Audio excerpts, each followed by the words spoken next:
मीरा के पद से ही है, श्याम माने चाकर राखो जी। मीरा कहती हैं कि मुझे दास की तरह स्वीकार कर लो, मुझे सेविका की तरह स्वीकार कर लो। और मीरा कृष्ण से क्या प्रार्थना करती हैं कि खा है इसका उत्तर, सेविका के रूप में स्वीकार करने की प्रार्थना करती हैं। कृष्ण की सेविका बनकर करना क्या चाह रही हैं? इसका उत्तर है बाग सजाना, दर्शन करना और गीत गाना।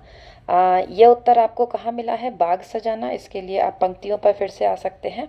ये देखिए, चाकर रहकर बाग लगास्यो, नित्य दर्शन पास्यो, वृंदावन की कुंज गली में गोविंद की लीला का गान करूंगी। तो ये आपको तीनों ही मिल रहे हैं इस उत्तर में, कि बाग सजाना, दर्शन करना और गीत गाकर वह आनंदित होना चाहती हैं। मीरा वृंदावन की गलियों में मिलना चाहती हैं, कृष्ण का गुणगान करना चाहती हैं। प्रतीक्षा या उलाहना, तो उसका उत्तर है खा, कृष्ण का गुणगान करना चाहती हैं।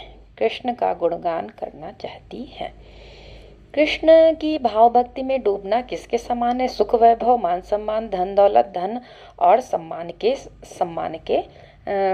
समान है। सुख और वैभव के समान है, यह धन दौलत है। उनकी जागीर क्या है? धन दौलत के समान है। इनको एक जागीर ही तो धन दौलत होती है। क्या जागीर आपके पास? तो यही इनकी संपत्ति होगी।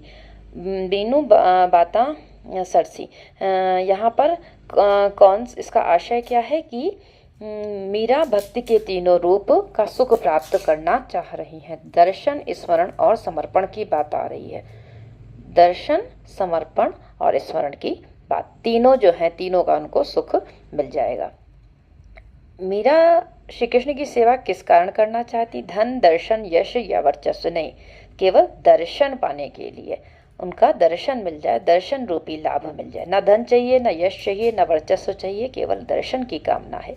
श्री कृष्ण के नाम स्मरण से कवयित्री को कौन सा लाभ प्राप्त होगा? यश नहीं, दर्शन, हाँ दर्शन प्राप्त होगा, 1 और 2, तीसरा उपरोक्त में से कोई नहीं। यश प्राप्त करने नहीं, केवल इसका है उत्तर कृष्ण का दर्शन करने। कहीं भी यश की काम, जैसे यश की कामना होती है, वो दास बनने को तैयार नहीं होता है, ध्यान रखिएगा। वो किसी का चाकर बनने को तैयार नहीं होता, उसे तो यश चाहिए, वैभव, मान सम्मान चाहिए। तो मान को भी उठाकर बिल्कुल किनारे रख रही हैं, वो केवल कृष्ण का दर्शन चाहती हैं। कवयित्री के वाक्यों को ध्यान, कवयित्री अपने आराध्य की सेविका बनना चाहती हैं। बाग लगाकर घूमना, लीला का गान करना, बाग में कवयित्री को आसानी से आराध्य देख सके। दर्शन, स्मरण, भक्ति की जागीर जीवन को सफल बनाती है। गद्यांश से क्या मेल खाते हैं? इसमें खा है कवयित्री बाग लगाकर, दूसरा आराध्य की लीला गान करके, और बाग में आराध्य का दर्शन करके। खा इसका सही उत्तर है। तो पढ़ के आप इसका सही उत्तर दे सकेंगे।